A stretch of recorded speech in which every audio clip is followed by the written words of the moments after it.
నమస్తే తెలంగాణ ప్రజలారా.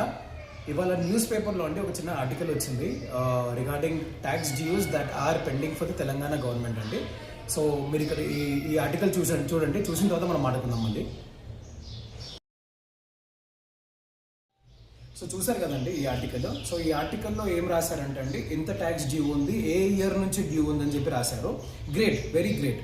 సో మేమైతే జనరల్గా అయితే public water bill, current bill, property tax ఇవన్నీ టైంకి అయితే కడతాము. సో ఈ ఆర్టికల్లో మనం చూస్తే కనుక బ్లేమ్ ముందున్న గవర్నమెంట్ పైన వేయడానికి ట్రై చేశారండి. కానీ ఇక్కడ చిన్న లాజిక్ మిస్ అయ్యారంటండి. ఏ ఎమ్మెల్యే ఏ కాన్స్టిట్యుయెన్సీలో ఎంత అమౌంట్ పెండింగ్ ఉందో డిక్లేర్ చేయాలండి గవర్నమెంట్. ఒక దమ్మున్న గవర్నమెంట్ అయితే ఈ ఏ ఎమ్మెల్యే దగ్గర ఎంత ఉందో, ఏ కార్పొరేటర్ దగ్గర ఎంత ఉందో డిక్లేర్ చేయాలి, ఏ ఏరియాలో ఎంత ఉందో డిక్లేర్ చేయాలండి. ఎందుకంటే ఇక్కడ దొంగలు ఈజీగా బయటపడతాం.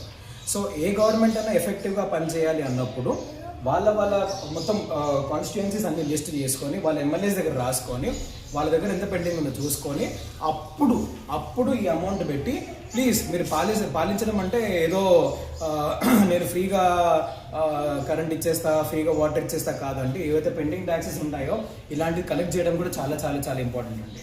సో బుల్డోజర్ అనేది నడిపియడము, ఎఫ్టీఎల్లో ఇల్లు కట్టినామని చెప్పి పెద్ద గొప్పలు చెప్పుకోవడం కాదండి. ఇట్లాంటివి ఏవైతే పెండింగ్ డ్యూస్ ఉంటాయో వీళ్ళపైన బుల్డోజర్ నడిపియడం అసలైన లీడర్షిప్ అండి. సో ఇలాంటివి మీరు చూస్తారని చెప్పి, ఇలాంటివి మీరు డేటా వస్తుంది అని చెప్పి ఆశిద్దామండి. Thank you.